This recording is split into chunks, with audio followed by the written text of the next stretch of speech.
நிலப்பகுதி.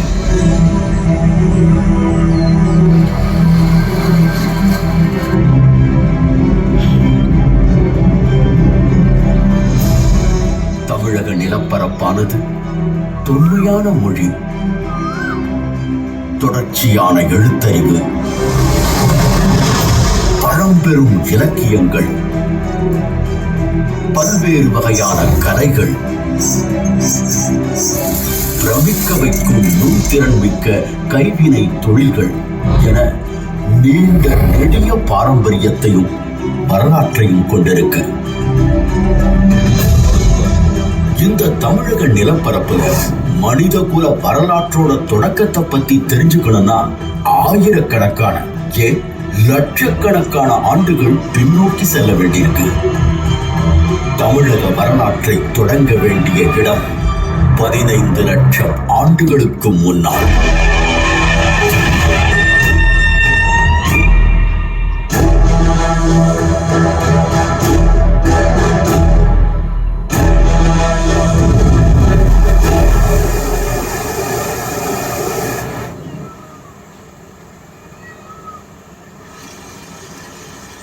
கோஸ்தலியார் வேலை அப்படின்னு குறிப்பிடுகிற அந்த ஆற்றுப்படுகைகள்ல பல்வேறு இடங்கள்ல கற்கால மனிதர்கள் வாழ்ந்த தடயங்கள் கிடைத்திருக்கு.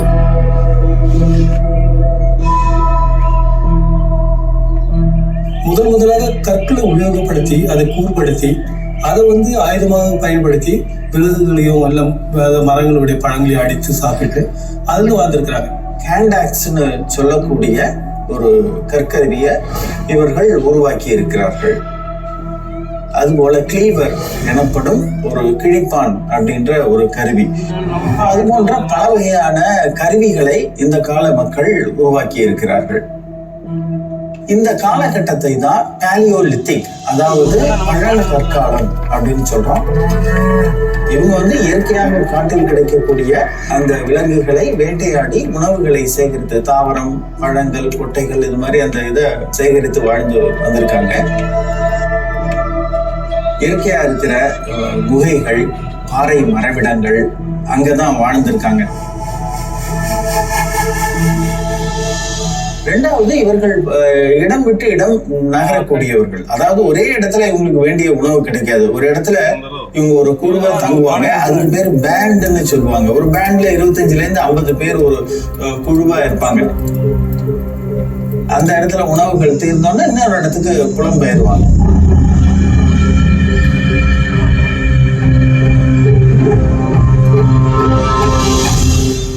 அதுக்கு அடுத்த காலகட்டங்கள் நுண்கருவிகளை உபயோகப்படுத்தி அவங்க வாழ்க்கை முறையை மாற்றிருக்கிறாங்க. முக்கியமான ஒரு இது என்னன்னா, கருவிகளுடைய அளவு சிறியதாவது அந்த ஒரு மாற்றம் நடக்குது. இவர்களுக்கு சிறிய சிறிய கருவிகளை பயன்படுத்துகிறார்கள். இந்த விலங்குகளை கீறி எடுக்கிறது, அது தோலை எடுத்து ஆடை வைக்கிறது, அதுக்கப்புறம் மீன்களை பிடிக்கிறது, அதுக்கப்புறம் அதையும் ஒரு அறிவாள் மாதிரி செய்து தாவரங்களை அறிகிறது, இந்த மாதிரி வேலைகள் எல்லாம் உபயோகப்படுத்திருக்காங்க. டெம்பரரியா அங்கங்க வாழற அந்த ஒரு இதுவும் நம்ம பார்க்கிறோம். நுண்கற்காலங்களுடைய தடயங்கள் பல்வேறு இடங்கள் தமிழில் கிடைச்சாலும் அதிகமா தேரி சைட் அந்த பகுதியில் பார்த்தீங்கன்னா பரவலா அந்த இடங்கள்ல இந்த நுண்கற்கால மக்கள் வாழ்ந்ததுக்கான தடயங்கள் கிடைச்சிருக்கு.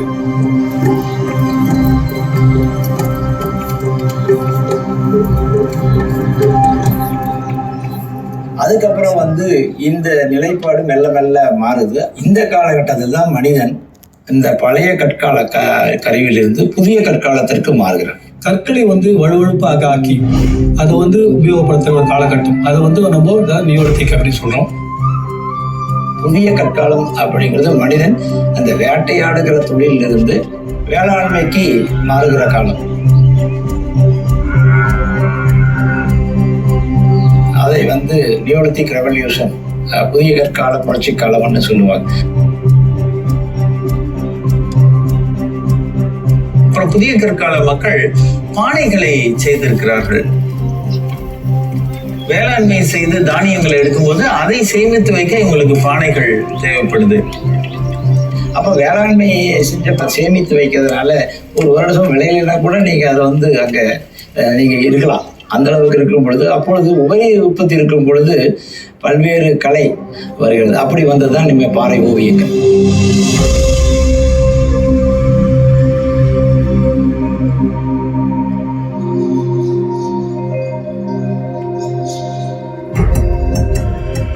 இரும்பு தாதுகளை கண்டறிந்து இரும்பு உருக்கி முதலாக இரும்பு உபயோகம் வந்த காலம் மனித வரலாற்றில் ஒரு மிக முக்கியமான ஒரு காலகட்டமாக கருதப்படுகிறது.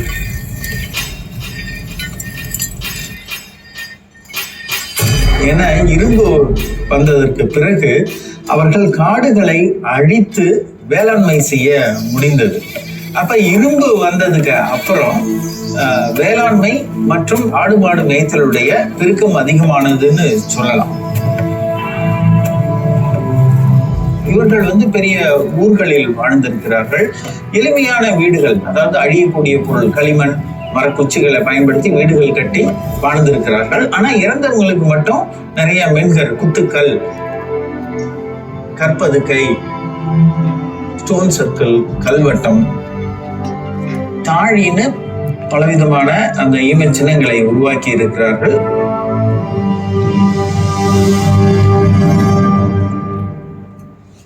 வரலாற்று தொடக்க காலத்தில் இரும்பு காலத்தில் இருந்த நிலையை விட வளர்ந்து வேந்தர்கள்ன்ற ஒரு அரசியல் அமைப்பு உருவாகுது. இதான் இப்ப மூவேந்தர்கள்னு சொல்றோம் இல்லையா, சேர சோழ பாண்டியர்கள். அவர்கள் பெரிய அளவு பகுதிகளை இவர்கள் கட்டுப்படுத்துகிறார்கள். ஒவ்வொரு வேந்தருடைய நிலப்பரப்புலையும் பாத்தீங்கன்னா ஒரு தலைநகரம் இருக்கும், ஒரு துறைமுகம் இருக்கும்.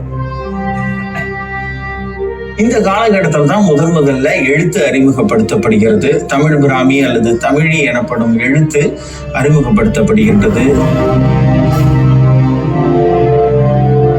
முதலில் நகரமயமாக்கம் வருது, அர்பனைசேஷன். அந்த நகரமயமாக்கத்தின் ஒரு வெளிப்பாட்டை தான் நம்ம கீழடி அப்படிங்கிற அந்த தொல்லியல் இடங்கள்ல பார்க்கிறோம். கற்காலத்தில் தொடங்கிய மனித வாழ்க்கை ஓர் உயர்ந்த சமூக நிலையை எட்டியது.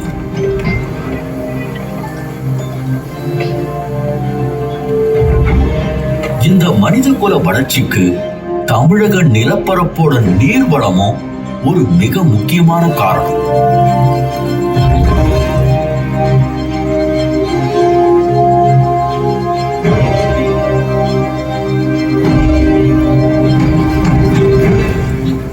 மேற்கு தொடர்ச்சி மலையிலிருந்து கிழக்கு நோக்கி செல்கிற இந்த நதிகள், இது குறிப்பாக நம்மளுடைய பாலார், பெண்ணையார், காவேரி, நம்ம வைகை, தாமிரபரணி, இன்னும் ஒரு 200 கிலோமீட்டருக்கு ஒரு முறை ஒரு மிகப்பெரிய நதி ஓடிக்கிட்டே இருக்கு. இதில் குறிப்பாக வைகை ஆறு சங்க இலக்கியங்களால் புகழப்பட்ட ஆறுகளில் சிறப்புமிக்க ஒன்று.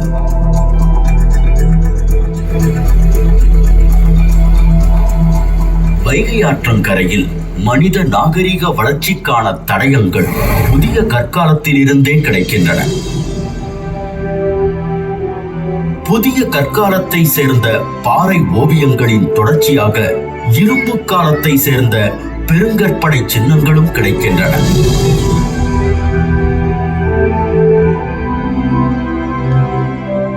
அதன் தொடர்ச்சியாக தொடக்க வரலாற்று காலத்தை சார்ந்த தமிழி எழுத்து பொறிக்கப்பட்ட நடுக்கற்களும் கிடைக்கின்றன. இந்த நடுக்கற்கள் இந்தியாவிலேயே தொன்மையானவை. நடுக்கற்கள் மட்டுமில்லாம தமிழி எழுத்து பொறிக்கப்பட்ட பாறை கல்வெட்டுகளும் ஏராளமாக கிடைக்கின்றன. இதில் குறிப்பாக 2300 ஆண்டுகளுக்கு முன்பே மதுரை பெயரானது மேட்டுப்பட்டி கல்வெட்டில் குறிப்பிடப்பட்டிருப்பதோடு அழகர்மலை கல்வெட்டிலும் குறிப்பிடப்பட்டிருக்கு.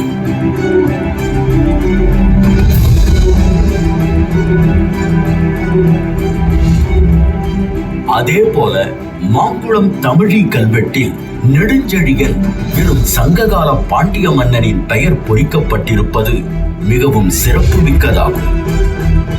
இவை எல்லாவற்றுக்கும் மேலாக உலக தமிழர்கள் அனைவரையும் பெருமை கொள்ள வைத்த ஒரு தொல்லியல் களமும் இந்த வைகை ஆற்றங்கரையில தான் இருக்கு. கீழடி தொல்லியல் மற்றும் மரபு குறித்தான ஆர்வத்தை தமிழ்நாட்டில் புத்தாக்கம் பெறச் செய்த ஒற்றைச் சொல் கீழடி.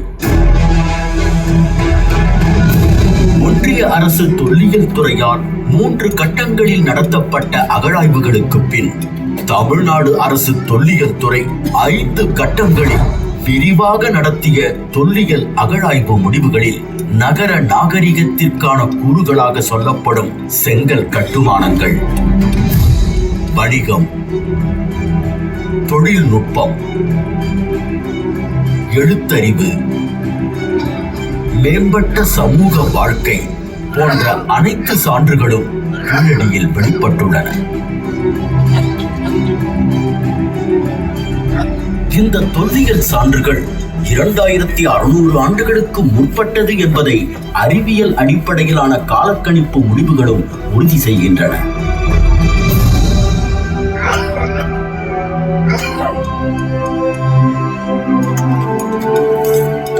தமிழ்நாட்டில் முதல் முறையில ஒரு விரிவான கட்டிட பகுதியில் கிடைத்த இடம் கீழடி. அந்த கட்டிட பகுதியில வச்சுதான் நம்ம சொல்றது நகர நாகரிகமா இருந்திருக்கும்.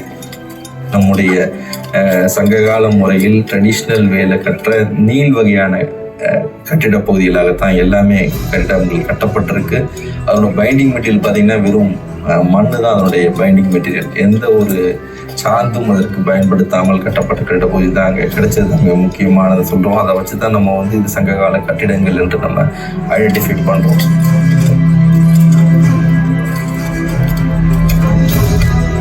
இது மட்டுமல்லாமல் இரும்பு பொருட்கள், விலை உயர்ந்த மணிகள், பல வகையான மட்கலன்கள், நெசவு தொழிலுக்கான தக்கடிகள் என தொழில்கள் சார்ந்த சான்றுகள் கீழடியில் கிடைக்கின்றன.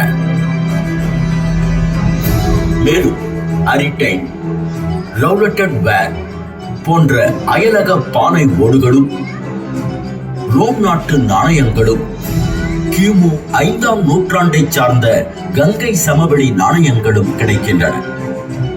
குறிப்பா மௌரிய காலத்துக்கு முன்னால் இருந்து இந்த நாணயங்கள் இங்கு நம்ம கிடைக்கிறதுனால கண்டிப்பா அந்த காலகட்டத்திலிருந்து தொடர்ந்து ஒரு வணிக நகரமாக செயல்பட்டிருக்கலாம் என்பதற்கான ஆதாரமாக தான் இங்க நம்ம கீழடி நம்ம பார்க்கிறோம். அதே போல குறியீடுகள் பொறித்த பானை ஓடுகளும், அதன் தொடர்ச்சியாக தமிழி எழுத்து பொறிக்கப்பட்ட பானை ஓடுகளும் கீழடியில் ஏராளமாக கிடைக்கின்றன.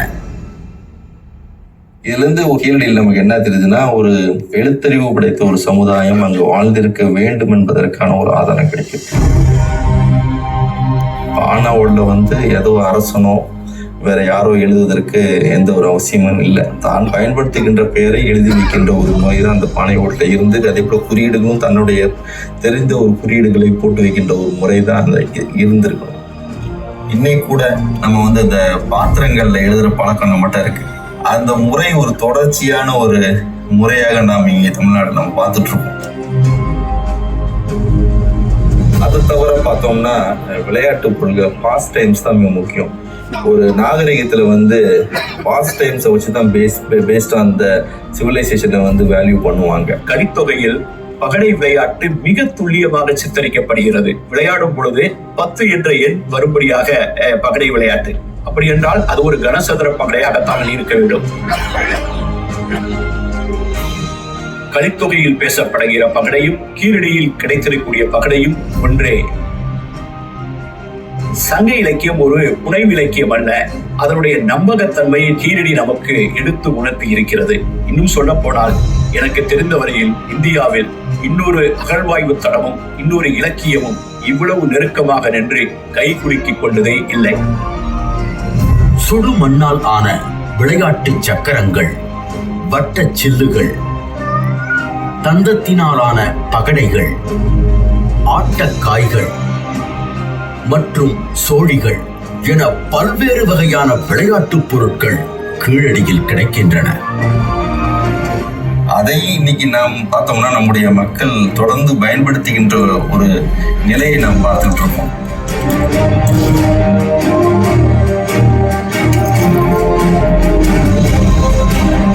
தமிழகத்தினுடைய பண்பாட்டு மேன்மைக்கு காரணம் அது தொன்மை மட்டுமல்ல, அதன் தொடர்ச்சியும் கூட. 2600 ஆண்டுகளுக்கு முன்பே முழு வளர்ச்சி நிலையை அடைந்த நகர நாகரீகம் இருந்ததற்கான சான்றுகளை வெளிப்படுத்தியதன் மூலம் கீழடி உலகிற்கு உரைப்பது யாதெனில், தொன்மையை போற்றியும் புதுமையை ஏற்றும் என்றென்றும் உயர்நிலை சமூகமாய் வாழும் நிலப்பரப்பு தமிழ்நாடு.